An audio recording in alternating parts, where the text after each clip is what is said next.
ಎಲ್ರಿಗೂ ನಮಸ್ಕಾರ. ನಮ್ಮ ನ್ಯೂಸ್ ಅಲರ್ಟ್ ಯೂಟ್ಯೂಬ್ ಚಾನಲ್ಗೆ ನಿಮಗೆ ಸ್ವಾಗತ. ನಾನು ಚಂದನ್. ಉತ್ತರ ಪ್ರದೇಶದ ಫಿರೋಜಾಬಾದ್ನ ಒಂದು ಕಾಲೋನಿಯಲ್ಲಿ ನಡೆದಿರ್ತಕ್ಕಂಥ ಒಂದು ಇನ್ಸಿಡೆಂಟ್ ಪ್ರೆಸೆಂಟ್ ಇಡೀ ದೇಶವನ್ನೇ ಬೆಚ್ಚಿ ಬೀಳಿಸಿದೆ ಅಂತಂದರೆ ತಪ್ಪಾಗೋದೇ ಇಲ್ಲ. ಯೂಶಲಿ ನಾವು ಗಮನಿಸಿರ್ತೀವಿ, ನಮಗೇನಾದರೂ ಅದು ದಕ್ತಾ ಇಲ್ಲ ಅಂತಂದರೆ ಅದನ್ನು ಪಡ್ಕೊಳ್ಳೋದಕ್ಕೆ ಬೇರೆ ವಾಮ ಮಾರ್ಗ ಹಿಡಿಯುವಂಥದ್ದನ್ನು ಸಮಾಜದಲ್ಲಿ ಸಾಕಷ್ಟು ಪ್ರಕರಣಗಳಲ್ಲಿ ಸಾಕಷ್ಟು ವಿಚಾರಗಳಲ್ಲಿ ಗಮನಿಸಿರ್ತೀವಿ. ಬಟ್ ಈ ರೀತಿಯ ಘಟನೆಯನ್ನು ನನ್ನ ವೃತ್ತಿ ಜೀವನದಲ್ಲಿ ಫಸ್ಟ್ ಟೈಮ್ ನೋಡ್ತಾ ಇದ್ದೀನಿ. ಇಷ್ಟೊಂದು ವಿಕೃತ ಘಟನೆ, ಹೃದಯ ವಿದ್ರಾವಕ ಘಟನೆ. 1 ವರ್ಷ 6 ತಿಂಗಳು ಪುಟ್ಟ ಕಂದ ಒಂದು ಪುಟ್ಟ ಮಗುನ ಬಟ್ಟೆ ಒಗೆದು ಸಾಯಿಸುವಂಥ ಒಂದು ವಿಷಯವನ್ನು, ಒಂದು ಸುದ್ದಿಯನ್ನು ನಾನು ಫಸ್ಟ್ ಟೈಮ್ ನೋಡ್ತಾ ಇದ್ದೀನಿ ನನ್ನ ಈ ವೃತ್ತಿ ಜೀವನದಲ್ಲಿ. ಬಹುಶಃ ಈ ಒಂದು ಸುದ್ದಿಯನ್ನು ಹೇಳಿ ಮುಗಿಸುವಷ್ಟರಲ್ಲಿ ನಿಮ್ಮ ರಕ್ತ ಕುದಿಬೋದು. ಆದರೆ ಆ ದೃಶ್ಯಗಳನ್ನು ಅವನು ಆ ಮಗುವನ್ನು ಎತ್ತಿ ಒಗಿತಾ ಇದ್ದಾನಲ್ಲ, ಹಿಂಗೆ ಕರ್ಕೊಂಡೋಗಿ 8 ರಿಂದ 9 ಸಲ ದಬ್ಬ ಅಂತ ಎಸಿತಾ ಇದ್ದಾನಲ್ಲ, ಅದನ್ನು ಯಾವ ಕಾರಣಕ್ಕೂ ಪ್ರಸಾರ ಮಾಡೋದಕ್ಕಾಗೋದಿಲ್ಲ ಯೂಟ್ಯೂಬ್ ಗೈಡ್ಲೈನ್ಸ್ನ ಪ್ರಕಾರ. ಬಟ್ ಅದನ್ನು ಇನ್ಸ್ಟಾಗ್ರಾಮ್ನಲ್ಲಿ ನೀವು ಆಲ್ರೆಡಿ ವೈರಲ್ ಆಗೋಗಿದೆ ಆ ವಿಡಿಯೋಗಳು, ಆ CCTVಯ ದೃಶ್ಯದ್ದು. ಸಾಧ್ಯವಾದರೆ ಅದನ್ನು ನಾನು ಇನ್ಸ್ಟಾಗ್ರಾಮ್ನಲ್ಲಿ ಹಾಕೋದಕ್ಕೆ ಪ್ರಯತ್ನ ಪಡ್ತೀನಿ.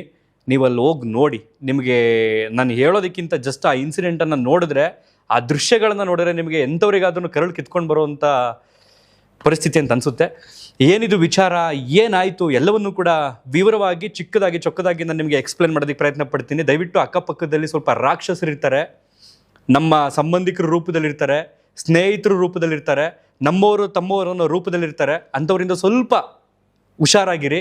ಮಕ್ಕಳುಗಳನ್ನ ಯಾರ ಜೊತೆಗೂ ಕೊಡಬೇಡಿ. ಯಾರೋ ಒಬ್ಬ ಕೀಚಕ ಈ ವಿಕೃತ ಮಾಡೋವನೇನೋ ಕಾರಣ ಎಲ್ಲರೂ ಮಾಡಲ್ಲ. ಆದರೆ ನಮ್ಮ ಹುಷಾರಲ್ಲಿ, ನಮ್ಮ ಜವಾಬ್ದಾರಿಯಲ್ಲಿ ನಾವು ಇರಬೇಕಾಗುತ್ತೆ ಅಂತ ನನ್ನದೊಂದು ಚಿಕ್ಕ ಸಲಹೆ. ಮ್ಯಾಟ್ರು ಚಿಕ್ಕದಾಗಿ ಹೇಳ್ತಾ ಹೋಗ್ತೀನಿ. ಈ ಘಟನೆ ನಡೆದಿರ್ತಕ್ಕಂಥದ್ದು ಉತ್ತರ ಪ್ರದೇಶ ರಾಜ್ಯದ ಫಿರೋಜಾಬಾದ್ ಅನ್ನುವಂಥ ಒಂದು ಪ್ರದೇಶದ ಯಾದವ್ ಕಾಲೋನಿ ಅನ್ನುವಂಥ ಒಂದು ಏರಿಯಾದಲ್ಲಿ ನಡೆದಿರ್ತಕ್ಕಂಥ ಇನ್ಸಿಡೆಂಟು. ಈ ರತಿದೇವಿ ಅನ್ನಂಥ 24 ವರ್ಷದ ಹೆಣ್ಮಗಳು ಕಳೆದ 3 ವರ್ಷದ ಹಿಂದೆ ಮದುವೆ ಆಗಿರ್ತಾಳೆ. ಆಕೆಗೆ 1 ವರ್ಷ 6 ತಿಂಗಳ ಪುಟ್ಟ ಗಂಡು ಮಗು ಇರುತ್ತೆ. ಆರವ್ ಅಂತ ಮಗು ಹೆಸರು. ಆರವ್ 1.5 ವರ್ಷದ ಮಗು, ಗಂಡು ಮಗು. ಗಂಡನಿಂದ ಯಾವುದೋ ಮಾಮೂಲಿ ಕೌಟುಂಬಿಕ ಮನಸ್ತಾಪದ ವಿಚಾರಕ್ಕಾಗಿ ಆಕೆ ಏನು ಮಾಡಿರ್ತಾಳೆ, ಬೇಡ ನೀನು ಅಂತ ಆ ಗಂಡನ ಬಿಟ್ಟು ತವ್ರ ಮನೆಗೆ ಬಂದಿರ್ತಾಳೆ. ತವ್ರ ಮನೆಗೆ ಬಂದು ಡೈವರ್ಸ್ಗೆ ಅಪ್ಲೈ ಮಾಡಿರ್ತಾಳೆ. ವಿಚ್ಛೇದನ ಪಡೆಯೋದಕ್ಕೆ ಆಲ್ರೆಡಿ ಅಪ್ಲೈ ಮಾಡಿರ್ತಾಳೆ. ಆ ಗಂಡನ ಸಂಬಂಧಿಕ ಒಬ್ಬ ಇರ್ತಾನೆ, ಕಚ್ಚಳ ನನ್ನ ಮಗ. ಅವನು ಈ ಇನ್ಸಿಡೆಂಟ್ನ ಅಕ್ಯೂಸ್ಡು, ಅವನೇ ಆರೋಪಿ. ನನಗೆ ಗೊತ್ತಿಲ್ಲ ಉತ್ತರ ಪ್ರದೇಶದಲ್ಲಿ ಆ ಸ್ಟೇಟು, ಆ ಪೊಲೀಸರು ಅಥವಾ ನ್ಯಾಯಾಡಳಿತ ಏನು ಶಿಕ್ಷೆ ಕೊಡುತ್ತೆ ಅವನಿಗೆ, ಮರಣದಂಡನೆ ಕೊಡುತ್ತಾ ಅಥವಾ ಗಲ್ಲು ಶಿಕ್ಷೆ ಕೊಡುತ್ತಾ ಅವನಿಗೆ. ನಾನಂತೂ ತುಂಬ ಕಾತುರದಿಂದ ಕಾಯ್ತಾ ಇದ್ದೀನಿ ಇವೆರಡು ಶಿಕ್ಷೆನೇ ಅವನು ಕೊಡಲಿ ಅಂತ. ಇವನು ಆಕೆಯ ಗಂಡನ ಸಂಬಂಧಿ ಆಗಿರ್ತಾನೆ, ವಿರಾಜ್ ಅಂತ ಅವನ ಹೆಸರು. ಇವನ ವಯಸ್ಸು ಬಂದು 24. ಆಕೆ ಜೊತೆ ಫ್ರೆಂಡ್ಶಿಪ್ಪನ್ನು ಬೆಳೆಸ್ಕೊಳ್ತಾನೆ, ಅಂದರೆ ಹೆಲ್ಪ್ ಮಾಡ್ತಾನೆ. ಅಂದರೆ ಡಿವೋರ್ಸ್ ತೊಗೋಬೇಕಿತ್ತಲ್ಲ ಆಕೆಗೆ ಹೆಲ್ಪ್ ಮಾಡುವಂಥದ್ದು, ವಕೀಲರನ್ನ ಕಾಂಟ್ಯಾಕ್ಟ್ ಮಾಡಿಕೊಡುವಂಥದ್ದು, ಸಂಪರ್ಕ ಮಾಡಿಕೊಡುವಂಥದ್ದು. ಸೊ ಅಲ್ಲೋದ್ರೆ ಇವ್ರು ಸಿಗ್ತಾರೆ, ಇಲ್ಲೋದ್ರೆ ಅವ್ರು ಸಿಗ್ತಾರೆ, ನಮಗೆ ಬೇಗ ವಿಚ್ಛೇದನ ಸಿಗುತ್ತೆ. ಈ ರೀತಿ ಆಕೆಯ ಫ್ಯಾಮಿಲಿಗೆ, ಆಕೆಗೆ ಸಪೋರ್ಟ್ ಮಾಡುವಂಥರ, ತುಂಬ ಒಳ್ಳೆಯ ಒಂಥರ ಆತ್ಮೀಯ ಅಂತರ ಗುರುತಿಸ್ಕೊಂಡಿರ್ತಾನೆ ಈ ಇನ್ಸಿಡೆಂಟ್ನ ಆರೋಪಿ. ಹೋಗ್ತಾ ಏನಾಗುತ್ತೆ, ಅವಳಿಗೆ ಸಪೋರ್ಟ್ ಮಾಡುವಂಥ ಆ ನೆಪದಲ್ಲಿ ಇವನು ಲಾಭ ಏನು ಇಲ್ಲದೆ ಸಪೋರ್ಟ್ ಮಾಡ್ತಿರ್ಲಿಲ್ಲ. ಲಾಭ ಇಟ್ಕೊಂಡೇ ಮಾಡಿದ್ದು. ನನ್ನನ್ನು ಮದುವೆ ಆಗುವಂತ ಆಕೆನ ಪೀಡಿಸಿದ್ದಾನೆ. ಆಕೆ ಏನು ಮಾಡಿದ್ದಾಳೆ, ಇಲ್ಲ ನನಗೊಂದು ಪುಟ್ಟ ಮಗು ಇದೆ, 1.5 ವರ್ಷದ ಗಂಡು ಮಗು ಇದೆ, ನಾನು ಈ ಸಂದರ್ಭದಲ್ಲಿ ವಿವಾಹ ವಿಚ್ಛೇದನಕ್ಕೆ ಅರ್ಜಿ ಹಾಕಿದ್ದೀನಿ, ಇಂಥ ಟೈಮ್ನಲ್ಲಿ ನಾನು ಮದುವೆ ಆಗುವಂಥದ್ದು ಅಥವಾ ಪ್ರೀತಿ ಪ್ರೇಮ ಅಂತ ಹೋಗುವಂಥ ತಪ್ಪಾಗುತ್ತೆ, ಇಲ್ಲ ಅಂತ ಆಕೆ ನಿರಾಕರಿಸಿದ್ದಾಳೆ. ಇವನೇನು ಮಾಡಿದ್ದಾನೆ, ಬಿಟ್ಟಿಲ್ಲ. ಅವಳ ಫ್ಯಾಮಿಲಿ, ರತಿದೇವಿ ಅವ್ರ ತಾಯಿ ಪಿಂಕಿ ದೇವಿ ಅವ್ರಗಳಿಗೆಲ್ಲವೂ ಕೂಡ ಫೋರ್ಸ್ ಮಾಡಿದ್ದಾನೆ. ನೋಡಿ ಅಮ್ಮ, ಹೇಳಿ ಹಾಗೆ ಹೀಗೆ ನಾನು ಮದುವೆ ಮಾಡ್ಕೊತೀನಿ, ಚೆನ್ನಾಗಿ ನೋಡ್ಕೊಳ್ತೀನಿ, ದಿನಸಿ ಅಂಗಡಿ ಐತೆ ನಂದೊಂದು, ಸೊ ಚೆನ್ನಾಗಿ ವ್ಯಾಪಾರ ಎಲ್ಲ ಆಗ್ತೈತೆ, ನಾನು ಚೆನ್ನಾಗಿ ನೋಡ್ಕೊಳ್ತೀನಿ ಅವಳನ್ನ, ಹಾಗೆ ಹೀಗೆ ಅಂತೆಲ್ಲ ಹೇಳಿದ್ದಾನೆ. ಬಟ್ ಇವರು ಪ್ರತಿ ಬಾರಿಯೂ ಹೇಳಿದಾಗ ನಮ್ಗೊಂದು ಮಗು ಇದೆ, ಒಂದು ಪುಟ್ಟ ಮಗು ಇದೆ, ಮಗು ಬಿಟ್ಟು ನಮೀಗ ಮದುವೆ ಆಗೋಕ್ಕಾಗಲ್ಲ, ಇನ್ನೊಂದು ಸಂಬಂಧ, ಇನ್ನೊಂದು ಸಂಸಾರ, ಇನ್ನೊಂದು ಹೊಸ ಜೀವನ ಅಂತ ಆಗೋಗುತ್ತೆ, ಬೇಡ ನಾನು ಮಗು ಜೀವನ ನೋಡ್ಕೊಂಡು ಮಗು ಮುಖ ನೋಡ್ಕೊಂಡು ನಾನು ಜೀವನ ಮಾಡ್ತೀನಿ ಅಂತ ಆಕೆ ಹೇಳಿದ್ದಾಳೆ. ರತಿದೇವಿ ಏನಂತೋಳು, 24 ವರ್ಷದ ಆ ತಾಯಿ. ಇವನೇನು ಮಾಡಿದ್ದಾನೆ, ನನ್ನ ಈ ಪ್ರೀತಿಗೆ ಅಥವಾ ನನ್ನ ಹೊಸ ಜೀವನಕ್ಕೆ ಅಡ್ಡಿ ಬರ್ತಾ ಇರೋದು ಯಾರು? ಪ್ರತಿ ಬಾರಿಯೂ ನಾನು ಪ್ರಪೋಸ್ ಮಾಡಿದಾಗ ಮಗು ಐತೆ, ನಮಗೊಂದು 1.5 ವರ್ಷದ ಮಗು ಐತೆ, ಈ ಮಗುನೇ ಇಲ್ಲ ಅಂತಂದರೆ ಎಲ್ಲ ಸರಿಯಾಗುತ್ತೆ ಅಂತ ಅಂದ್ಕೊಂಡು ಏನು ಮಾಡಿದ್ದಾನೆ, ಪ್ಲಾನ್ ಮಾಡಿಕೊಂಡು ನಿನ್ನೆ ಅಂದರೆ ಶನಿವಾರ ಮೇ 30ನೇ ತಾರೀಕು ಆಕೆ ಏನು ಮಾಡಿದ್ದಾರೆ, ಅಡ್ವೊಕೇಟನ್ನು ಕನ್ಸಲ್ಟೇಟ್ ಮಾಡೋಕ್ಕೆ ಹೋಗಿದ್ದಾರೆ. ಆಕೆ ಮತ್ತು ಆಕೆ ತಾಯಿ, ಅವ್ರ ಫ್ಯಾಮಿಲಿಯವರು. ಆ ಟೈಮ್ನಲ್ಲಿ ಏನು ಮಾಡಿದ್ದಾರೆ, ಅಡ್ವೊಕೇಟ್ ಹತ್ರ ಹೋದಂಥ ಸಂದರ್ಭದಲ್ಲಿ ಇವನು ನಾನು ಮಗು ನೋಡ್ಕೊಳ್ತೀನಿ, ಮಗುನ ನಾನು ಆಟ ಸಾಮಾನು ತೊಗೊಂಬರಕ್ಕೆ ಹೋಗ್ತೀನಿ, ನೀವು ಮಾತಾಡ್ತೀರಿ ಅಡ್ವೊಕೇಟ್ ಜೊತೆ ಅಂತ ಅಂದ್ಕೊಂಡು ಮಗುನ ಆಚೆ ಕಡೆ ಕರ್ಕೊಂಡು ಬಂದವನೇ. ಸುಮಾರು ಸಂಜೆ 4:20 ಒಂದು 50 ಮೀಟ್ರ್ ದೂರ ಬಂದು ಆ ಮಗುನ ಆ ಕಾಲೋನಿ ಹತ್ರ ದುಬ್ಬು ಎಸಿತಾನೆ ಕೆಳಕ್ಕೆ. ಮೊದಲನೇ ಬಾರಿ ಎಸ್ದಾಗ ಮಗು ಪಾಪ ಹೊಟ್ಟೆ ಉರಿಯುತ್ತೆ ಕಣ್ರಿ, ಸೀರಿಯಸ್ಲಿ. ಆ ದೃಶ್ಯಗಳನ್ನ ಪ್ರಸಾರ ಮಾಡೋಕ್ಕಾಗ್ತಿಲ್ಲ, ರಕ್ತ ಕುದೀತೈತೆ. ಅದನ್ನ ನಾನು ಏನಾದ್ರು ಪ್ರಸಾರ ಮಾಡಿದೆ ಅಂತಂದರೆ ಯೂಟ್ಯೂಬ್ ಆಟೋಮೆಟಿಕ್ ಆ ವಿಡಿಯೋನ ಟರ್ಮಿನೇಟ್ ಮಾಡಾಕ್ಬಿಡುತ್ತೆ. ಆ ಕಾರಣದಿಂದ ಮಾಡೋದಕ್ಕಾಗಲ್ಲ. ಮೊದಲನೇ ಬಾರಿ ನನಗೆ ಒಬ್ಬ ಮಗು ತಂದೆ ಆಗಿರೋ ಕಾರಣದಿಂದ ನಂಗೆ ತಡ್ಕೊಳಕ್ಕಾಗ್ತಿಲ್ಲ. ನನಗೆ ಆ ಕೋಪನ, ಆಕ್ರೋಶನ ಒಂಥರ ಸಂಕಟ ಆಗ್ತೈತೆ ಹೇಳೋದಕ್ಕೆ. ಹೆಗ್ಲು ಮೇಲೆ ಆ ಮಗುನ ಎತ್ಕೊಂಡು ಬಂದವನೇ ಫಸ್ಟು. ಆ ದೃಶ್ಯ ಪ್ರಸಾರ ಮಾಡ್ತೀನಿ, ಎತ್ಕೊಂಡು ಹೋಗ್ತಾ ಇರೋದನ್ನ ನೋಡ್ಬೋದು ನೀವು.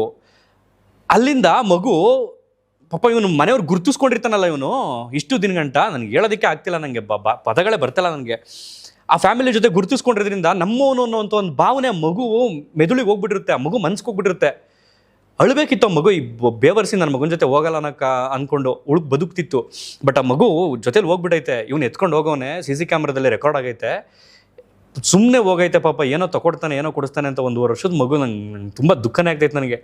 ಆ ಮಗುನ ಇಮ್ಮಿಡಿಯೇಟ್ ಆಗಿ ಹಿಂಗೆ ಧಬಾರ್ ಅಂತ ಎತ್ತಾಕೋನೆ. ಮೊದಲನೇ ಬಾರಿ ಎತ್ತಾಕಿದ ತಕ್ಷಣ ಮಗು ಬಡ್ಕೊಂಡೈತೆ, ಅಮ್ಮ ಒಂದು ಕಿರ್ಚಿ ಸೌಂಡ್ ಬರ್ತೈತೆ. ಎರಡನೇ ಬಾರಿ ಇಮ್ಮಿಡಿಯೇಟ್ 2 ಸೆಕೆಂಡು ಟೈಮ್ ಕೊಡಲ್ಲ, ಮತ್ತೆ 3 ಬಾರಿ ಎತ್ತಾಕ್ತಾನೆ. ಅಕ್ಕಪಕ್ಕದ ಮನೆಯವರೆಲ್ಲ ಓಡ್ ಬರ್ತಾರೆ. ಏನಾಯ್ತು ಅಂತ ಅಂದ್ಕೊಂಡೆ, ಏನಿದು ಅಂತ ಅಕ್ಕಪಕ್ಕದವ್ರು ಅವನನ್ನ ಪ್ರಶ್ನೆ ಮಾಡೋಷ್ಟರಲ್ಲಿ ತಿರ್ಗಾ ಮಗುನ ಎತ್ಕೊಂಡು ಬಂದ ದಾರಿಲಿ ವಾಪಸ್ ಹೋಗ್ತಾನೆ. ಆ ಹೋಗುವಂಥ ದೃಶ್ಯದಲ್ಲಿ ಮಗುವಿನ ತಲೆನೇ ನಿಲ್ತಲ್ಲ, ಹಿಂಗೆ ಮುರಿದೋಗ್ಬಿಟ್ಟೈತೆ ಎಲ್ಲ. 2 ಕಡೆ ಆ ಥರ ಮಗುನ ಮಾಡಿ ತಗೊಂಡೋಗಿ ಗೇಟ್ ಮುಂದೆ ಎಸ್ತವನೆ. ಇಮಿಡಿಯೇಟಾಗಿ ಅವ್ರ ತಂದೆ ತಾಯಿ, ಆ ತಾಯಿ ರತಿದೇವಿ ಅವರೆಲ್ಲ ಆಚೆ ಬಂದು ನೋಡೋ ಅಷ್ಟರಲ್ಲಿ ಇವನು ಎಸ್ಕೇಪ್ ಆಗಿದ್ದಾನೆ. ಅವನು ಈ ಬಾಯಿಗೆ ಬರ್ತಾಯಿದ್ದೆ ಇಂಥ ನನ್ನ ಮಗ ಇವನು. ತಕ್ಷಣ ಮಗುನ ಆಸ್ಪತ್ರೆಗೆ ತಗೊಂಡೋಗಿ ಅಡ್ಮಿಟ್ ಮಾಡಿದ್ದಾರೆ. ಮಗು ಬದುಕುಳಿಲಿಲ್ಲ. ಮಗು ಮರಣೋತ್ತರ ಪರೀಕ್ಷೆ ಮುಗೀತು. ಇನ್ನು ಪೊಲೀಸರು ಇವನ ಡೀಟೇಲ್ಸ್ ಎಲ್ಲ ತಗೊಂಡ್ರು. ಅವ್ರ ತಾಯಿ ಹತ್ರ ಹುಡ್ಕಾಡೋದಕ್ಕೆ ಶುರು ಮಾಡಿದ್ರು. ಸಂಜೆ 7 ಗಂಟೆ 8 ಗಂಟೆ ಸಂದರ್ಭದಲ್ಲಿ ಏನು ಮಾಡಿದ್ದಾರೆ, ಇವನನ್ನು ಚೇಸ್ ಮಾಡಿಕೊಂಡು ಸುತ್ತುವರೆದಿದ್ದಾರೆ. ಆ ಟೈಮ್ನಲ್ಲಿ ನೋಡ್ರಿ, ಪಾಪಿಗಳ ಹತ್ರ ಎಲ್ಲ ಹೆಂಗೆ ಗನ್ ಸಿಗುತ್ತೆ. UP ಲೇನು ಯೋಗಿ ಆದಿತ್ಯನಾಥ್ ಇದ್ದಾರೆ CM ಆಗಿ, ಇವ್ರ ಕೈಗೆಲ್ಲ ಅದು ಹೆಂಗೆ ಗನ್ ಸಿಗುತ್ತೆ ನನಗಂತೂ ಅರ್ಥ ಆಗ್ತಿಲ್ವಲ್ಲ. ಕ್ರೈಮ್ ರೇಟ್ ಆ ವ್ಯಕ್ತಿ CM ಆದಮೇಲೆ ಎಷ್ಟೋ ಕಂಟ್ರೋಲ್ ಆಗಿದೆ, ಬಟ್ ಈ ರೀತಿ ಪಾತಕಿಗಳು ಇನ್ನೂ ಬದುಕೋರಲ್ಲ ಹೆಂಗೆ, ನನಗೆ ಇಮ್ಯಾಜಿನ್ ಮಾಡ್ಕೊಳಕ್ಕಾಗ್ತಿಲ್ಲ ಆ ಸ್ಟೇಟ್ ಬಗ್ಗೆ ನನಗೆ. ಇವನ ಹತ್ರನೂ ಒಂದು ಗನ್ ಇಟ್ಕೊಂಡು ಪೊಲೀಸರು ಇವನು ಚೇಸ್ ಮಾಡ್ಕೊಂಡು ಬಂದು ಸುತ್ತುವರೆದಾಗ ಶೂಟ್ ಮಾಡೋಕ್ಕೆ ಹೋಗೋನು. ಎರಡು ಸಲ ಫೈರಿಂಗ್ ಮಾಡೋವನೇ ಪೊಲೀಸರಿಗೆ. ಅವನು ತಪ್ಸ್ಕೊಳ್ಳೋಕ್ಕೆ ಪೊಲೀಸರು ಏನು ಮಾಡೋರೆ, ಕಾಲಿಗೆ ಶೂಟ್ ಮಾಡಿ ಎತ್ತಾಕೊಂಡು ಬಂದು ಚೆನ್ನಾಗಿ ರುಬ್ಬಿ ಬಂದು ಆಸ್ಪತ್ರೆಗೆ ಅಡ್ಮಿಟ್ ಮಾಡಿದ್ದಾರೆ. ಸರ್ ನೀರು ಕೊಡಿ ಸರ್, ನಿಮ್ಮ ದಮ್ಮೆ ನೀರು ಕೊಡಿ ಸರ್, ಪ್ಲೀಸ್ ಸರ್ ಅಂತ ಗ್ವಾಗರಿತಾವನೆ. ನನ್ನ ಮಗನಿಗೆ ನೀರಲ್ಲ, ಅವನಿಗೆ ಒಂದು ಹನಿ ನೀರಲ್ಲ, ಇವನಿಗೆ ವಿಷಾನು ಕೊಡಬಾರ್ದು ನನ್ನ ಮಗನಿಗೆ. ಇವನಿಗೆ ನರಳಿ ಸಾಯ್ಬೇಕು ಇಂಥ ಕಚಡಗಳು ಭೂಮಿ ಮೇಲೆ ಬದುಕಿರ್ತಕ್ಕಂಥದ್ದು. ಸೊ ಅದಾದಮೇಲೆ ಅವನ ಮೇಲೆ BNS ಆ್ಯಕ್ಟ್ ಮೇಲೆ ಕೊಲೆ ಆರೋಪದಲ್ಲಿ ಅವನನ್ನೀಗ ಅರೆಸ್ಟ್ ಮಾಡಲಾಗಿದ್ದು, ಅವನ ಮೇಲೆ ಫೈರಿಂಗ್ ಕೂಡ ಆಗಿದೆ. ಆಸ್ಪತ್ರೆಯಲ್ಲಿ ಪ್ರೆಸೆಂಟ್ ಟ್ರೀಟ್ಮೆಂಟ್ ಪಡಿತಾ ಇದ್ದಾನೆ. ಅವನು ಗುಂಡು ಹೊಡೆದಿದ್ದಾರಲ್ಲ ಕಾಲಿಗೆ, ಹಾಗಾಗಿ.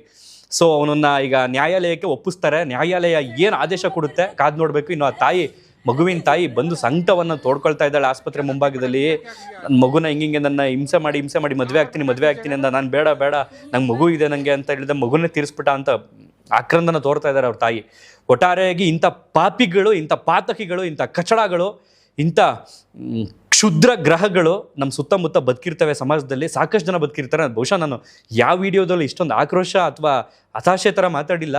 ಫಾರ್ ದಿ ಫಸ್ಟ್ ಟೈಮ್ ನನಗೆ ತುಂಬ ನೋವಾಗ್ತೈತೆ ಆ ದೃಶ್ಯ ನೋಡಿದ ಮೇಲಂತೂ ನನಗೆ. ಅದರಲ್ಲೂ ಎತ್ತವ್ರ ಸಂಕಟ ಅಂತಿರುತ್ತಲ್ಲ, ಎತ್ತವ್ರಿಗೆ ಗೊತ್ತಿರುತ್ತೆ ಆ ನೋವೇನು ಅನ್ನೋಂಥದ್ದು. ನಾವು ನಮ್ಮ ಮಕ್ಕಳಿಗೆ ಒಂಚೂರು ನಡಿಬೇಕಾದ್ರೆ ಅಥವಾ ತೆವಳ್ಬೇಕಾದ್ರೆ ಬಿದ್ದು ಮುಖ ಏಟಾಗ್ಬಿಡುತ್ತೆ ಅಂತಂದ್ರೆ ತಡ್ಕೊಳಕ್ಕಾಗಲ್ಲ. ಅಯ್ಯೋ ಏಟಾಗ್ಬಿಡ್ತು ಅಂತಂತೀವಿ. ಅಂಥದ್ರಲ್ಲಿ ಒಂದು ಪುಟ್ಟ ಮಗು ಕಣ್ರಿ, ಒಂದು 15 ವರ್ಷದವನ್ನೋ 20 ವರ್ಷದವನ್ನೋ ಏನೋ ಮಾಡೋನೆ ಅಂದರೆ ಸಮಾಜದಲ್ಲಿ ನಡೀತಕ್ಕಂಥ ಸಾಮಾನ್ಯ ಘಟನೆಗಳು ಬಿಡು ಅನ್ಬೋದು. 1.5 ವರ್ಷದ ಮಗು ಇವನ್ಗೆ ಅಡ್ಡ ಬಂದಿತ್ತಾ? ಇವನ ಹೆಗ್ಲ ಮೇಲೆ ತನ್ನ ಮಗು ಥರ ಬಂದಿತ್ತಲ್ಲ ಮಗು. ಬೋಳಿ ಮಕ್ಕಳು. ಇದಿಷ್ಟು ಘಟನೆ ನಡೆದಿರ್ತಕ್ಕಂಥದ್ದು ಉತ್ತರ ಪ್ರದೇಶದ ಫಿರೋಜಾಬಾದ್ನ ಯಾದವ್ ಕಾಲೋನಿಯಲ್ಲಿ. ಭಗವಂತ ಇಂಥ ನನ್ನ ಮಕ್ಕಳಿಗಂತೂ ಪುನರ್ಜನ್ಮ ಅನ್ನುವಂಥದ್ದೇ ಕೊಡ್ಬೇಡ ಗಣಪ್ಪ. ನರ್ಕ ಕೊಟ್ಟು ಈ ನನ್ನ ಮಕ್ಕಳುಗಳು ಭೂಮಿ ಮೇಲೆ ಸೃಷ್ಟಿನೇ ಆಗಬಾರ್ದು ಇಂಥವ್ರು. ಅವನಿಡೀ ವಂಶಕ್ಕೆ ಅರ್ಥ ಆಗಬೇಕು. ಇಂಥ ಪಾತಕಿಗಳ ಸುತ್ತಮುತ್ತ ಇರ್ತಾರಲ್ಲ, ಇವನ್ ರೀತಿ ಮುಖವಾಡ ಧರಿಸ್ಕೊಂಡು ಸಮಾಜದಲ್ಲಿ ಇರ್ತಕ್ಕಂಥವ್ರು, ಅವ್ರುಗಳಿಗೆಲ್ಲ ಅರ್ಥ ಆಗಬೇಕು ಇವನು ಕೊಡೋವಂಥ ಶಿಕ್ಷೆ ಅಂತ ಕೇಳ್ಕೊಳ್ತಾ ಈ ಒಂದು ವಿಡಿಯೋನಲ್ಲಿ ಮುಗಿಸ್ತಾ ಇದ್ದೀನಿ. ಸಾಧ್ಯ ಆದರೆ ಆ ಒರಿಜಿನಲ್ ವಿಡಿಯೋದಲ್ಲ ಅದನ್ನು ಇನ್ಸ್ಟಾಗ್ರಾಮ್ನಲ್ಲಿ ಅಪ್ಲೋಡ್ ಮಾಡೋದಕ್ಕೆ ಟ್ರೈ ಮಾಡ್ತೀನಿ. ಯಾಕೆಂದರೆ ಜನಗಳಿಗೆ ಗೊತ್ತಾಗಬೇಕು ರಿಯಾಲಿಟಿ, ನಮ್ಮ ಸಮಾಜದಲ್ಲಿ ಎಂತೆಂಥ ನೀಚ ಜನಗಳಿದ್ದಾರೆ ಅನ್ನೋಂಥದ್ದು ಅಂತ ಕೇಳ್ಕೊಳ್ತಾ ಈ ವಿಡಿಯೋನಲ್ಲಿ ಎಂಡ್ ಮಾಡ್ತಾ ಇದ್ದೀನಿ. ಧನ್ಯವಾದ. ಥ್ಯಾಂಕ್ ಯು ಸೋ ಮಚ್ ಇಷ್ಟೊತ್ತು ಈ ವಿಡಿಯೋ ನೋಡಿದ್ದಕ್ಕೆ.